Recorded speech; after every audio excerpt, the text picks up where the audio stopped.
Super Supportive by Sleyca. Chapter 243. With a Yell. The master of the house, the neighborhood, and the golden retriever often visited his initial rating of his Saturday morning show after some time had passed. This revision was usually positive. An episode interesting enough to linger in his thoughts was a good episode. On Saturday night after episode number 473 was created, Elias emerged from his workshop on the top floor of the house and descended the stairs with a shallow black case in his arms. The keys he had made that afternoon were within it, each of the small circular devices perfectly placed in its own slot. A drone waited on the front stoop with an identical but empty case in its compartment. Elias swapped the cases and watched the drone lift off. It flew toward the Infogear factory, one yellow light blinking in a dark sky. This routine had been repeated for many nights, and would be for many more. Daunting. He closed the door, then went into the living room. When he flopped onto the sofa, the dog, paws wrapped around a stuffed toy, thumped its tail in greeting. MBF, Elias said after several minutes spent gazing at the light fixture. Revise the rating on this morning's episode. 8 out of 12 is too low for Alden. For keeping my mind engaged during tedious work this afternoon, let's give him... MBF waited silently. He went to the rabbit welcome tonight? Asked Elias. He did, MBF's voice spoke in his ear. I'm sure he was invited to participate in almost every one of the follow-up events. Rabbits do love pulling the significant young ones deep into the fold as soon as possible. Is he currently at a dance, a dinner, or whatever the special after-gathering is this year? He left Nautilus Needle at 9:28 p.m., said MBF. He's currently approaching the Salina North campus. Show me the clip of him with the friend from Chicago. Name? Jeremy Levy. Show me Jeremy and Alden outside Bridget's shop again. One of the screens he'd used earlier dropped down from the ceiling, and a 10-second long clip of two teenagers walking into the largest rights store in Apex appeared. Jeremy was teasing Alden about being an adjuster geek who'd forgotten he had a spell impression. Alden is rolling his eyes like he might have heard this more than once, and it sounds like part of a longer conversation they've been having, said Elias. Do we have more like it? Something else from around the same time? They spent a significant amount of time at North of North prior to this. Even if we could somehow persuade the gym to let us record, the members there wouldn't be caught dead wearing Infogear. A few of them have ordered pieces recently, said MBF. I can't say I'm delighted about our increased popularity, given the reason for it. Elias drummed his fingers on the tops of his thighs while he thought. A boy who wants to be an adjuster superhero gets Chainer and then trades it for Rabbit, and afterwards he relishes neither the perks of Rabbit society nor his spell impression.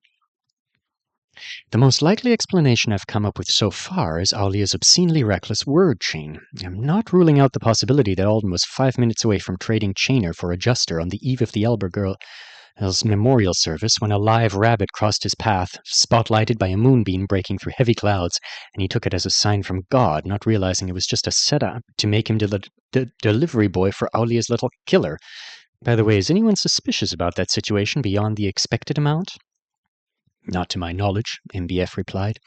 Those who knew Manon Barre well enough to find her absence and lack of communication strange are the ones who knew her well enough to suspect that questioning it might be dangerous for them.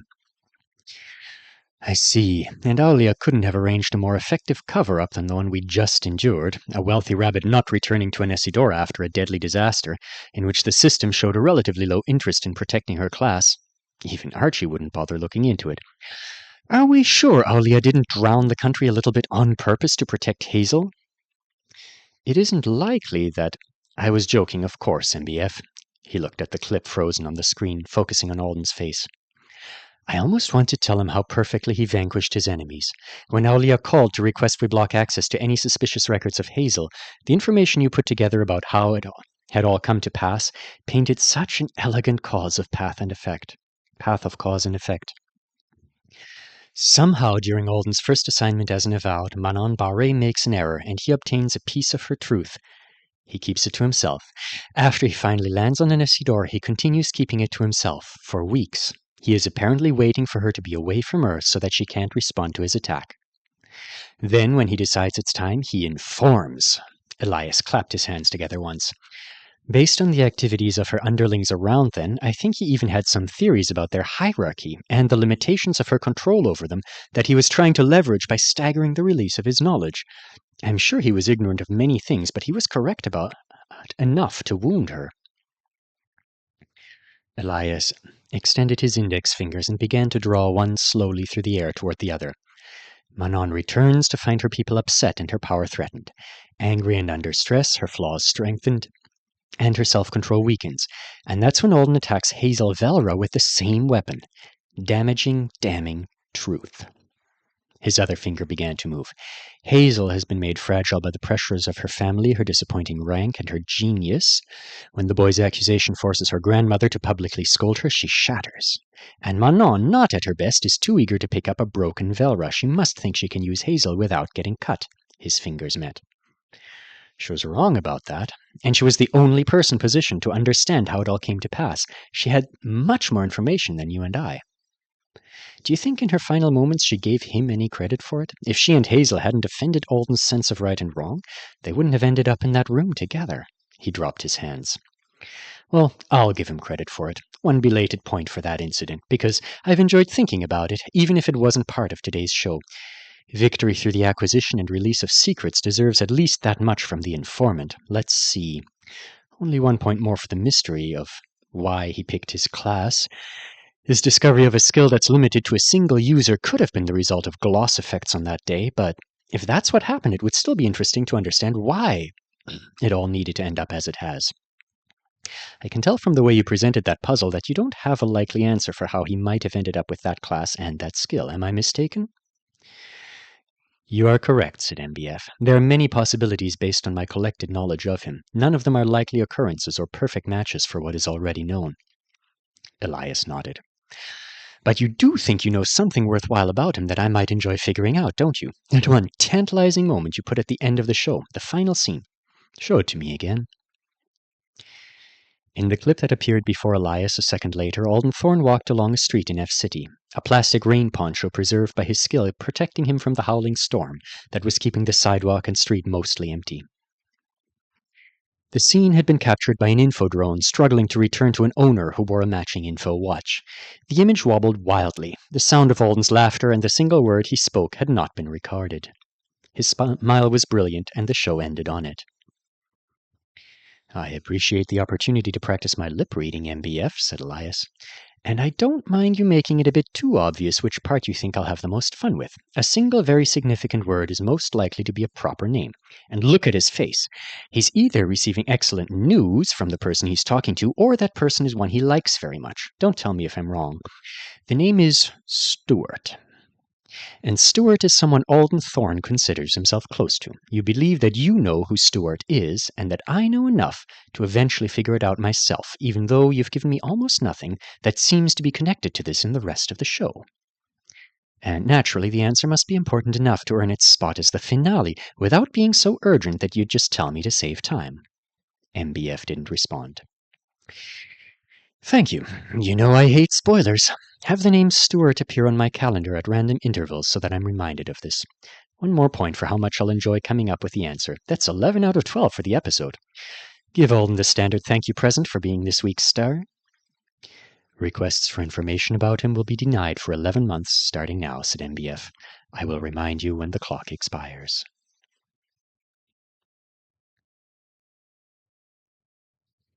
What I'm saying is that I nearly criticized that person in Artonin. First the Gokorach, now this. Your influence on humanity is getting more powerful every day. I assume you're still resting. I will be too as soon as Lute stops composing music in our kitchen. One of his instructors finally got annoyed with him for skipping so many classes this term and said he couldn't have an A. That's the highest grade on our student ranking scale. Since it's a music class, he's mad about it, so he's creating a song using his harp and non-traditional instruments for extra credit. When I walked in, he was recording the sound of potato chips falling into the sink. He said he's almost done. I hope you wake up to a day that's easier than yesterday. Good night from Earth.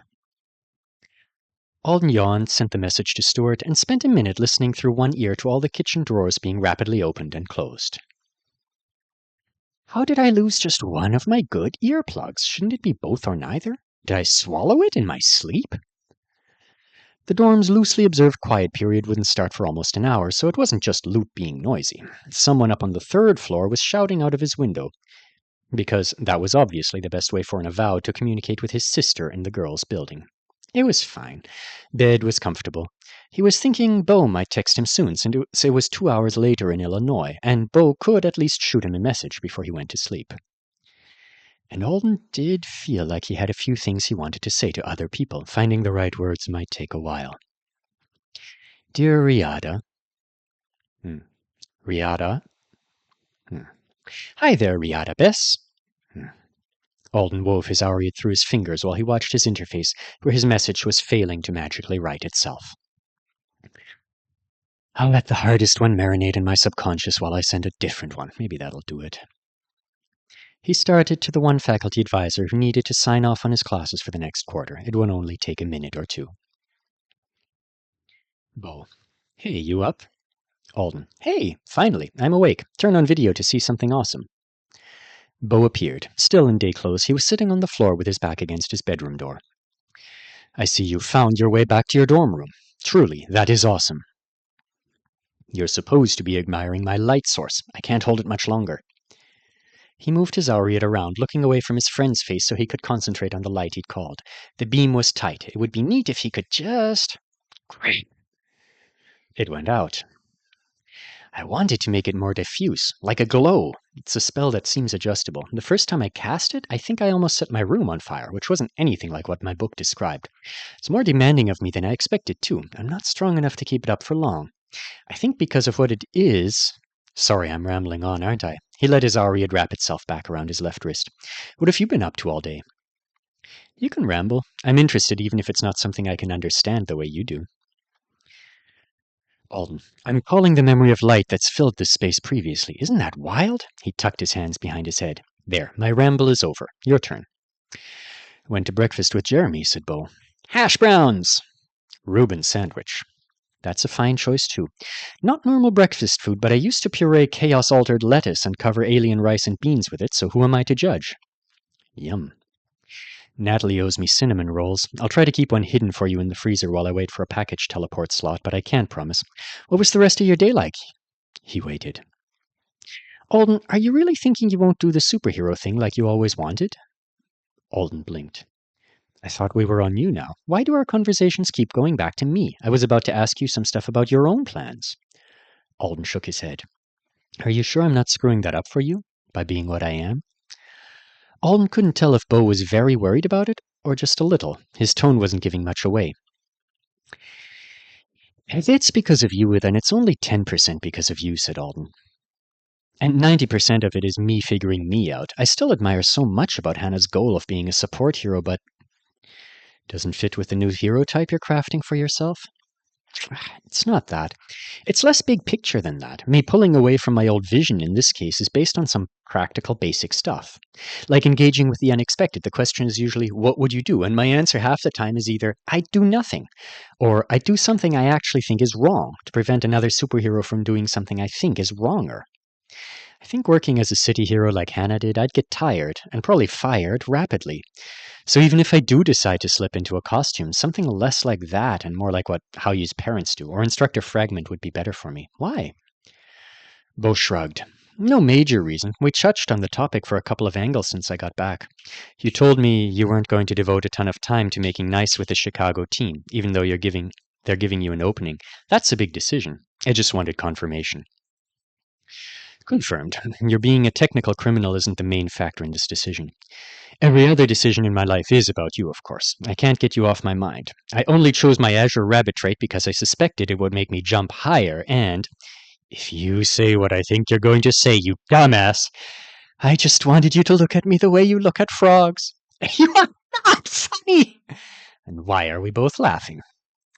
Bo straightened his face, then gave Alden a superior look. I was laughing at you, not with you. Sure you were. A tear of mirth trickled its way down Alden's cheek. He wiped it away. Now, if you've got a minute, I did want to ask you something. Several things, mostly about your own future plans. My own? Yeah, man, we mainly talk about me since everything happened. I didn't mean for it to be that way every time I called you. I'm not the only one learning how to handle this whole superhuman lifestyle. What about what you're dealing with? I think if we account for catastrophe, you can't have had much more time than I have to get used to it all. Don't you want to pick my brain about what you're planning sometime? If you're going to come to Anesidora one day, I'll rent all the apartments around yours so that I can bother you from every direction, but you won't have to hear other feelers. If you become a superhero, I will buy all your merch and wear it constantly. And if you're going to stay in hiding, might I suggest any of the great places on Earth that lack an active hero team? That money I've put you in charge of will spend even better in some of those places, right? Bo was staring at him so hard he was calling to mind a very different friend. Do I have a booger hanging out of my nose or something? Alden asked. I don't think I've said anything to deserve this awkward silence. Bo shook itself. No, it's... Of course I have things I want for my future. Ideas. It's what people our age do, isn't it? It's all a scam to keep guidance counselors in business. Share your ideas with me instead of them. I work for free. Sure, said Bo. I will. Not now, though. It's almost 1 in the morning here, and that would be a long convo. It does sound like a longer one. Fun, though. Okay. I was in the middle of figuring out what I wanted to put in a letter to someone anyway. Dream of me ribbiting at you. I will not fucking do that. You hope. Tion Bithe. The here to there ended with such an unexpected act by Olget Ovikondo that I don't feel like I said a proper farewell to you. I'm glad to have met you, and if our paths don't cross again, know that I believe I have grown through our meeting. Life here on Anesidora is mostly safe and mostly peaceful. I wish safety and peace for you and the family you've chosen, even though it's a wish for a harvest out of proper season. I hope I've said that well enough from my meaning to overcome differences in language. Sincerely, Alden. Tion Mban Art. Thank you for inviting me to help with the here to there. It was an experience I don't think another human has ever had. I learned so much and enjoyed working alongside you, your friends, and Stu. I'll remember it always. I look forward to seeing you again, and maybe being beaten at throwing paper flyers. Sincerely, Alden, the human one. Tionra Iriada Bes. It's hard to explain why meeting you has had an impact on me without telling you things that are too personal. I keep trying and then erasing it all.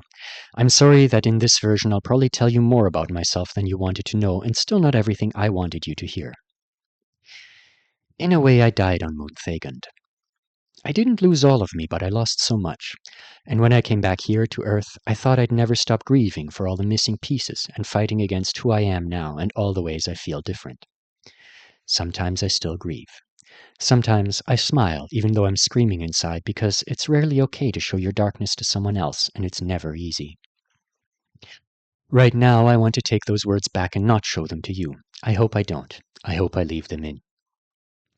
One thing I have to say is, I'm glad I didn't die there. Another is, I keep finding new pieces to replace what was lost, and there are parts of me I was sure were worse after Thagund, parts I called bad, that don't bother me much at all now. I believe that some of them may even be strengths I haven't learned to appreciate yet.